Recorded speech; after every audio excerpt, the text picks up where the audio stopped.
Assalamualaikum warahmatullahi wabarakatuh. Sahabat intelektual muslimah, berjumpa kembali dalam rubrik Suara Ekonom, sebuah rubrik yang akan mengulas berbagai fenomena, peristiwa, persoalan yang sedang terjadi dari perspektif ekonomi syariah atau ekonomi Islam. Sahabat intelektual muslimah, permasalahan ekonomi yang menimpa masyarakat membutuhkan adanya arah kebijakan politik yang jelas untuk mengatur dan menyelesaikannya dengan sebaik-baiknya.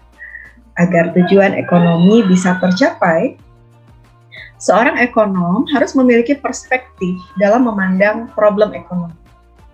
Perspektif ini akan menjadi penentu dalam memandang sebuah problem ekonomi dan kebijakan politik seperti apa yang akan disarankannya. Berbicara mengenai politik ekonomi berarti berbicara tentang peran negara dalam menyukseskan tujuan ekonomi. Dalam pandangan sistem ekonomi kapitalisme, semakin minim peran negara dalam pengelolaan ekonomi, maka dipandang semakin baik. Pengaturan jalannya ekonomi diserahkan kepada mekanisme pasar. Dalam pandangan mereka, mekanisme pasar inilah yang akan menciptakan keseimbangan harga, efisiensi, dan keadilan ekonomi bagi semua pihak.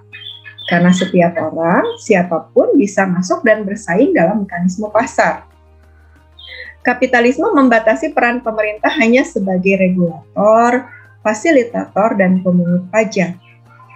Namun, mekanisme pasar ini menimbulkan konsekuensi di mana pemilik modal besar akan menguasai pasar dan mematikan para pemilik modal kecil. Dengan demikian, keadilan dan pemerataan kesejahteraan yang dijanjikan hanya menjadi mimpi di siang bolong. Itulah kenapa kemiskinan selalu menghantui sistem ini, karena negara tidak hadir secara langsung dalam menuntaskan problem kemiskinan individu per individu. Politik ekonomi Islam adalah penerapan berbagai kebijakan yang dilaksanakan oleh negara untuk menjamin terrealisasinya pemenuhan semua kebutuhan pokok setiap individu masyarakat secara keseluruhan, disertai jaminan yang memungkinkan setiap individu untuk memenuhi kebutuhan sekunder dan tersiernya, sesuai dengan kemampuan mereka sebagai individu yang hidup dalam masyarakat dengan gaya hidup tertentu. Berbeda dengan kapitalisme, politik ekonomi Islam memiliki dasar pijakan yang khas, di mana tugas pemimpin adalah ri'ayatus su'unil ummah, mengurus urusan-urusan umat. Pemimpin adalah pelayan umat, sehingga kebijakan ekonominya pun sangat khas dalam rangka pelayanan kepada umat. Sahabat intelektual muslimah, Islam memandang setiap orang, dalam hal ini warga negara, adalah manusia yang harus dipenuhi kebutuhan primernya secara menyeluruh, individu per individu. Sehingga politik ekonomi Islam tidak hanya mengejar peningkatan taraf hidup berdasarkan indeks dan rasio matematis tanpa memperhatikan terjamin tidaknya tiap orang untuk menikmati kehidupan tersebut.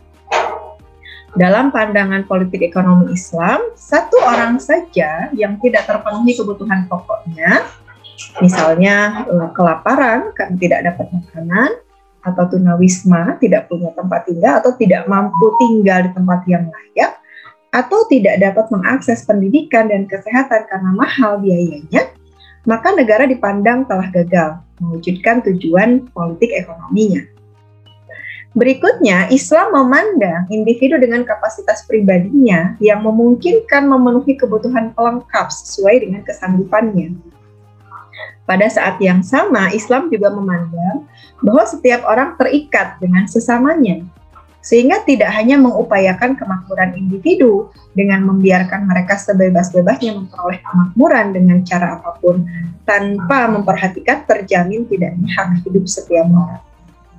Maka tujuan politik ekonomi Islam adalah memecahkan masalah utama yang dihadapi setiap orang sebagai manusia yang hidup sesuai dengan interaksi-interaksi tertentu, lalu mendorong setiap orang untuk meningkatkan taraf hidupnya sekaligus mengupayakan kemakmuran bagi dirinya di dalam gaya hidup tertentu. Sahabat intelektual muslimah, untuk mewujudkan jaminan tersebut, Islam telah memiliki seperangkat ketentuan syariat yang dapat menjamin tercapainya pemenuhan seluruh kebutuhan primer setiap warga negara secara menyeluruh. Dalam pemenuhannya, kebutuhan pokok ini dibedakan menjadi dua, yaitu kebutuhan pokok yang dipenuhi secara individu dan kebutuhan pokok yang dipenuhi secara kolektif. Terdapat nas-nas yang menjadi rujukan terkait pemenuhan kebutuhan pokok individu. Di antaranya adalah firman Allah Subhanahu wa Ta'ala dalam Quran Surat Al-Baqarah ayat 233. Dan kewajiban ayah memberi makan dan pakaian kepada para ibu. Kemudian dalam Quran Surat At-Tolak ayat 6, tempatkanlah mereka, para istri, di mana kamu bertempat tinggal. Selain itu dalam hadis riwayat Ibnu Majah, Rasulullah SAW bersabda, dan hak para istri agar kalian, para suami, berbuat baik kepada para istri dengan memberi mereka pakaian dan makan. Berdasarkan nas-nas tersebut, bisa kita simpulkan bahwa Islam menetapkan makanan, pakaian, dan tempat tinggal, atau yang biasa kita sebut dengan pangan, sandang, dan papan sebagai kebutuhan pokok individu yang harus dijamin pemenuhannya.